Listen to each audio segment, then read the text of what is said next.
Bearcat Blitz, time for it, everybody. Welcome in as fall camp rolls on for the Bearcats football team. Neil Meyer, Russ Heltman with you all. Russ Heltman, Cincinnati Bearcats on SI, and Neil Meyer of the front office news.com. Check us out. All the good stuff, good coverage happening there. And you can check us out on Talking Cats, the YouTube channel. And you can do so on whatever podcast feed you frequent, whether that be Apple, Spotify, Google, all of those good spots to find the show, subscribe, rate, and review there. We will get into the rundown of the show after this quick message from Bet Online. It's the world's most trusted betting platform and your number one source for everything football, from the preseason NFL to college kicking off. Bet Online has every stat, every matchup, and even live odds and spreads while the games are being played. Think you know your stuff? Get in on our winner-take-all $300,000 NFL Survivor pool for the upcoming season. When the game's over, head on over to our online casino and get in on a game of blackjack or poker, or unwind with one of our 150 slots games. Head to the website today and use promo code BELIEVE. Once again, that's BLEAV, BELIEVE, and get in on the action. Bet Online. The game starts here. Fun show in store for everybody. Neil and I were both at the scrimmage on Saturday afternoon at Nippert Stadium. Extended scrimmage, a lot of good work done under a beautiful weather day in Cincinnati for the Bearcats football team. We'll dive into that along with the latest on Dante Corleone before a quick break. And then we have Bill Connolly, an S&P Plus fame from ESPN, predicting a little bit of a bounce back for the Bearcats this season. He set it up as a bounce back in the piece, but Neil and I will discuss if the actual S&P Plus projection would be a true bounce back for the program overall. And then Jordan Thompson adds another medal to the 2024 Paris Olympic Games slate. We'll touch on her accomplishment as she becomes the first Bearcat in history to medal at back-to-back Olympics. And I think the first Bearcat ever to hold 2 Olympic medals in their career. Fun show coming up for everybody. But first, a message from our great sponsors, and then we'll get into it after these words.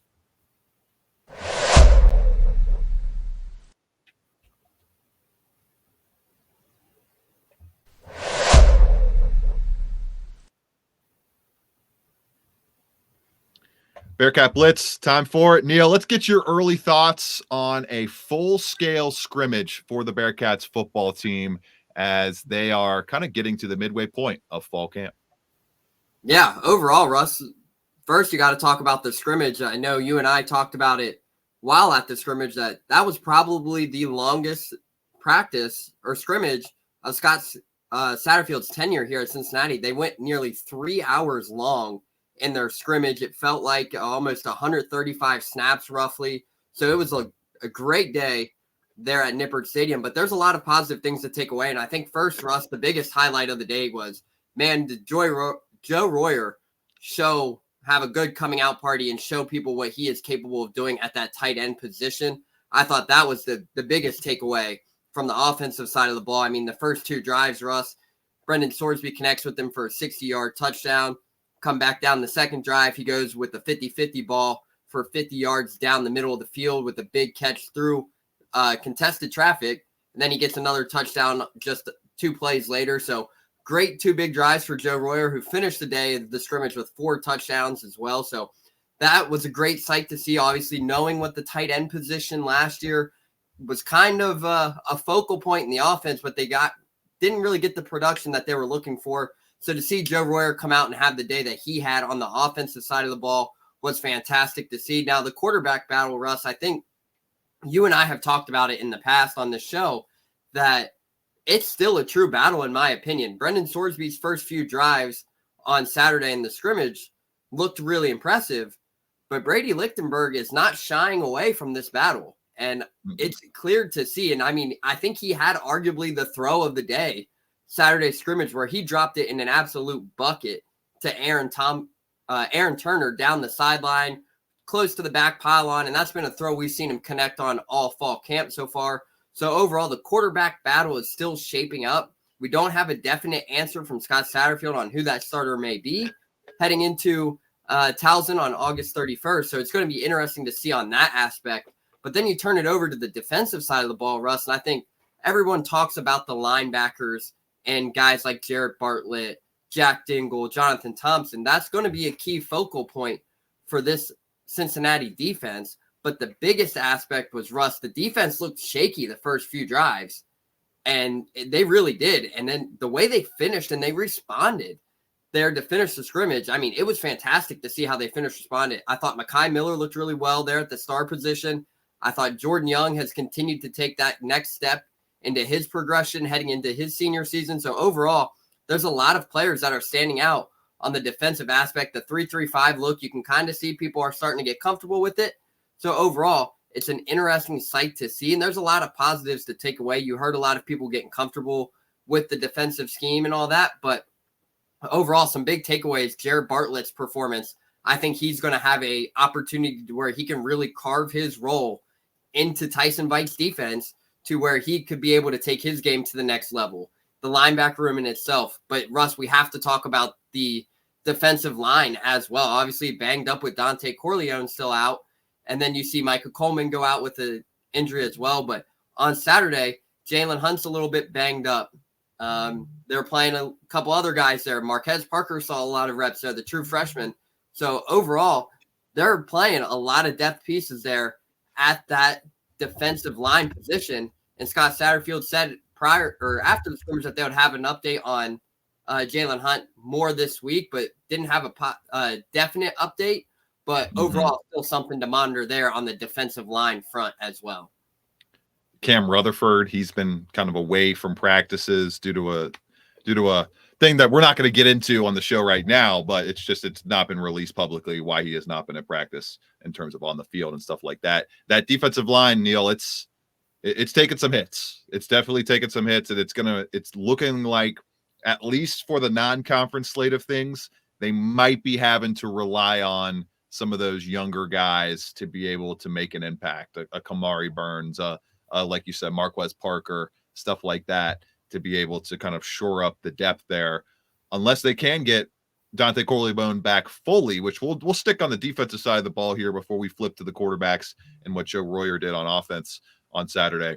Dante Corleone was not participating in the scrimmage, obviously, was not wearing pads in the events, and was kind of just doing all he can to be a great cheerleader and be a great teammate on the sideline with his defensive players. So we haven't had any real developments furthering Dante's participation, Neil. It feels like for the entirety of camp, it's kind of been through these first 10 practices, 10 sessions or so, a lot of individual work, no major tackling yet for Dante. There hasn't been, I don't think, any tackling, and no involvement in team drills. That's kind of where we stand right now on looking at the midway point of August. You kind of with me right now, with me on that point, Neil, where it's kind of strictly individual work so far for Dante, as they rightfully so slowly work him back from the blood clots. Yeah, it's definitely still more individual work as well for Dante Corleone, but he has been out there in pads at Camp Higher Ground. Okay, but he has not was not out there in pads for the scrimmage because there wasn't really a reason. He has not partaked in any live team activities yet, to say the least, throughout fall camp. But he has partaken in some individual drills. There was a couple days where he did go through and do some light tackling and stuff as well. Just some tackling individual drills, nothing too extreme, nothing too crazy. But it seems to be trending in the right direction. But Scott Satterfield has mentioned since the initial timeline came out with everything surrounding Dante Corleone that they are going to take it with extreme caution and with ease to ease him back into things and allow him to do everything that the Cincinnati medical staff allows him to do. So right now it's still a lot of individual work, but even that, Russ, is still a very positive outlook and aspect of things, considering what transpired at the end of June. Right there with you, 1,000%. And we'll see what kind of slow progression over the next couple of weeks. You'd imagine they're just kind of on-ramping to start first couple of weeks, make sure nothing goes wrong, and then slowly feed him more and more responsibilities there. We'll see what happens on that front. Defensively, I loved what I saw, Neil, after those first two drives. You kind of get punched in the mouth a little bit, but they responded. And it's very difficult and especially last year taught me this lesson, to take any wide sweeping conclusions from fall camp, to take any wide sweeping conclusions from these scrimmages, because you're only able to impress as much as the talent level allows you on the other side of the ball. And last year, we know the talent level was not adequate enough to compete in the Big 12. I think it's higher, and it's got a higher floor, no doubt, this year. But still, I think hard to tell exactly where they're going to be off of one scrimmage. What you can tell, though, Neil, is they have fight. They have grit on both sides of the ball. They have togetherness. You saw that throughout this 2.5 hours. And you have the baseline structure of intangibles that you didn't have last year. And I think that's going to be worth one or two wins, maybe a 3-2 record in 1-score games this year, as opposed to 1-4 record in 1-score games. Those little things matter in those kind of down to the wire moments when we get to those portions of those games. And so that's kind of what I took away defensively, which just was the talent floor, excuse me, is a lot higher this year. And the team in that unit particularly is a lot more together this year defensively than they were last year. And I think it's even more important to be together as a defense, especially as the sport keeps getting stacked more and more towards the offense of the rules aren't in your favor. Things aren't necessarily built to go your way. So you have to have even more mental fortitude, not only as an individual, but as a group, as a defense as a whole. And we saw that slip up, and the coaching staff, they were very transparent with how little discipline or the lack of discipline they had on both sides of the ball, but especially defensively last year. And I think those disciplinary kind of bonehead issues aren't going to be as prevalent in 2024. But flipping to the offensive side, Neil, it looks like a decent competition. And so far, I think it's been the positive side of a competition to where Brady Lenberg, in my eyes, has elevated his game and has elevated his throwing acumen to get to a level that would have seen him be play at a competent level to a slightly better level than Emory Jones last year, if this version of Brady Lenberg was playing with that 2023 Cincinnati Bearcats team. I think some of the throws he made were high level. I thought he had really a comparable amount of big time down the field throws as Brendan Sorsby did in this session. He had one of his 2 drives in the early portion of this setup get kind of shut down because of a drop. I believe it was, I forget what exact receiver dropped the pass, but it was the Gavin Grover drop across the middle. Yeah, and I think Barry Jackson had a drop of Brady Lenberg's passes too. 2 drops that I would say were on the receivers and not on ball placement of Brady. So I think this is the positive side, as positive as you can get with Brendan Sorsby not taking full control of the job. A positive sign that, hey, even if Brendan Sorsby plays like Josh Allen all year and maybe gets banged up a little bit, possibly Brady Lenberg could come in and give you some spot snaps and not make you start shaking in your boots at the sight of a backup quarterback coming in like you would in most scenarios across college football. So it's a good start to this competition. And I think it's one that will carry on for the next couple of weeks as long as Brady Lenberg keeps up this high level of play. And on the flip side, Brendan Sorsby, he's not really worrying me with anything he's doing, Neil. It's just he's not necessarily dialing up dimes and playing elite level football snap to snap each and every play out there, at least from what I saw in the one session in Saturday's press scrimmage. Yeah, absolutely. And it's going to be an interesting battle. Obviously, they enter the final week of Camp Higher Ground this week. Obviously, it's still going to be a battle going back and forth. We'll probably know maybe towards the later back half of the week of who could be the potential starter, or we might not even know until heading into Towson later into the season. Obviously, they're still going to be 2 weeks ahead of the team's opener versus Towson. So it's going to be interesting. But Russ, as you mentioned, I definitely think it is a competition still. And as you mentioned with Brady Lenberg, if only people saw the progression he made from last season to where he's at right now. Obviously, we've had a great look at it, but it's a night and day difference from where he was at. Ball placement talent, the ball placement acumen is so much sharper this year than it was last year. And that's a great testament to the work he's done this offseason with quarterbacks coach Brad Mendler out of Toledo. So overall, it's going to be really interesting to see how this battle plays out. But man, Brady Lenberg is not shying away from the competition, and Russ, if you're a quarterbacks coach in Pete Thomas and Scott Satterfield, you got to be pretty excited about that competition going forward. And I don't know if you feel differently, Neil, but it's those two. It's those two in the battle. I wouldn't say Shamaj Jones is any real factor in the race right now. Was far down the line in terms of when he eventually started getting drives and snaps in the scrimmage.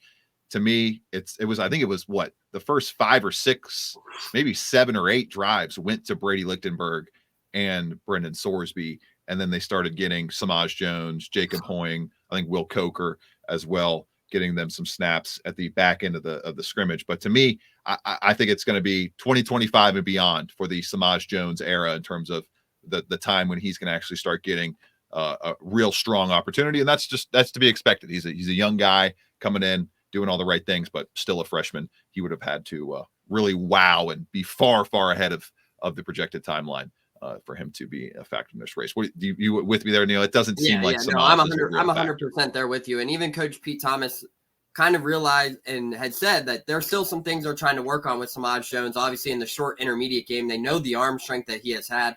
Heck, Evan Prater even told in an interview with Bearcat Journal that Samaj Jones has been able to throw the ball 70, 75 yards downfield. So the arm talent is there. But now getting the accuracy and the short throw in the intermediate game is something that they're really trying to hone in and work on. But overall, Russ, I think right now it's safe to say it's a two-man battle. I mean, could Samaj Jones maybe see some time? Maybe. I don't know, later on in the season if an injury or something happens. But maybe against Towson he gets in. Yeah, maybe even against Towson even. But Bearcats fans are hoping he gets in against Towson. You get a similar kind of 66-10 result as whatever that was last year. EKU. In the opener. Yeah, it's EKU. But overall, I'm right there with you in terms of it's probably looking at 2025 and beyond to see where Samaj Jones will get that true opportunity. Closing up this first segment real quick here, a lot to get to on this. It was a fun day on Saturday, a positive day, I think, for the program. A lot of good work done by the football team and great work. The best work, I would say, out of anybody was done by Joe Royer. I mean, he was all over the field, Neil. You highlighted it to start with your recap. 4 touchdowns. Every single way you could really score as a tight end, he did it, whether it was in line, whether it was coming out of the backfield, flaring out as the last option on a dump out route that he took to the house. And that's the big difference this year with this tight end room, Neil, is these are players that can not only hit their keys, hit their marks, and do what is fundamentally required of the position.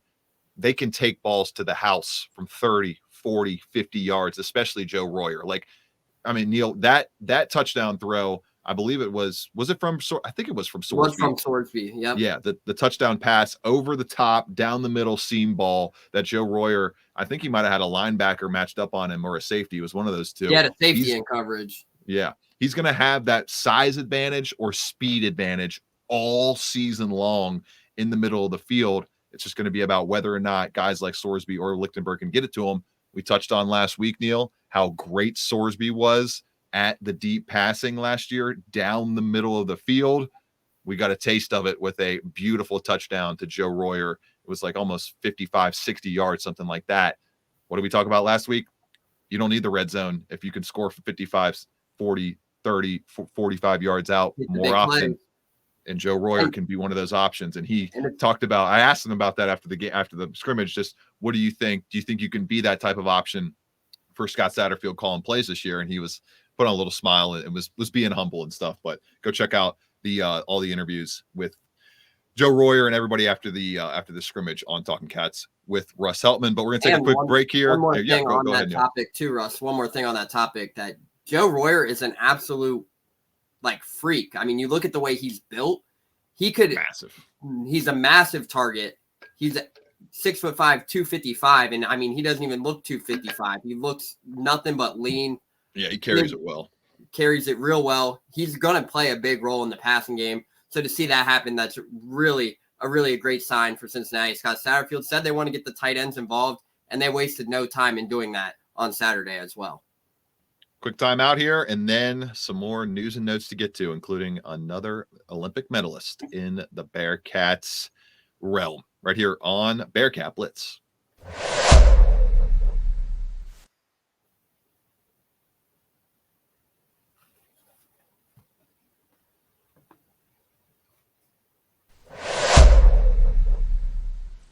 couple of things to touch on here as we say goodbye. Get ready to say goodbye on this episode of Bearcat Blitz. We'll start with the Olympic medalists before we get back into the football side of things. The first two-time Olympic medalist in the history of Cincinnati.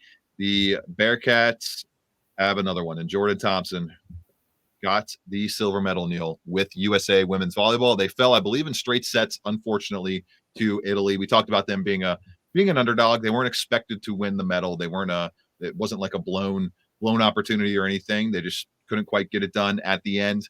But Neil, they helped secure the gold medal race because they tied with China. US did, and they won the tiebreaker off of silver medals. So you get the silver medal there to help with that tally. And Jordan Thompson just becomes even more of a firm, cemented lock as a UC Hall of Famer going into that side of things this fall in September.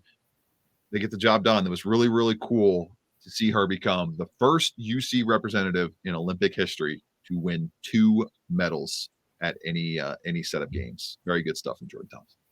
Yeah, absolutely. And it's a huge honor for Jordan Thompson too. Obviously, you know what kind of accolades she has here at the University of Cincinnati and what she did at the 2021 Paris or 2021 Tokyo Olympics there to win the first gold medal of hers. So then she gets back the very next opportunity. She brings home a silver medal. So it's really cool to see her become the first woman in UC history to really hone in and win 2 Olympic medals as well. But overall, Russ, it's worth noting too, for those who did watch the match, despite falling 3-0 in straight sets, that Jordan Thompson actually led Team USA in points in that match as well, where she finished with 8 kills as well. So overall, it was a huge day for Jordan Thompson. Unfortunately, they just fell short to Italy. And Russ, I mean, we talked about on the last show, they didn't have an easy route to the gold medal. They played with pool play. They had China, they had Serbia, they had some top teams in there. And then Italy was a favorite heading into this one. And they just ultimately fell short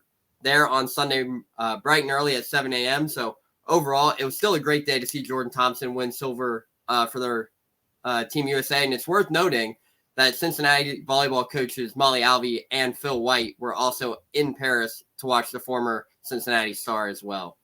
Gotta love that. That's really cool. All this brings a smile to my face. I love the Olympics, love those Olympic moments, and a little sad that we don't have the midday sports of all sorts happening in Paris right now. It was a fun 2-week stretch, to say the least. Fun show right here. We got to a lot. We went a little long, but a lot of good info to talk about with the scrimmage. We'll talk about the S&P Plus projections on the next show, so make sure to check that out on ESPN Plus before we do so you can be primed and ready when we dive into that topic and more Cincinnati football and basketball topics, plus more Cincinnati athletics right here on Bearcat Blitz. This is the Believe Network, and we're presented by Bet Online. See you later in the week, everybody.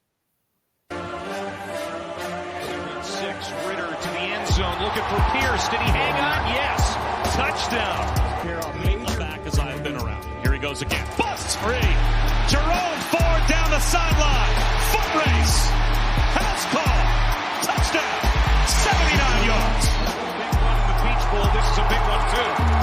And it's going to go all the way to the house on the first play.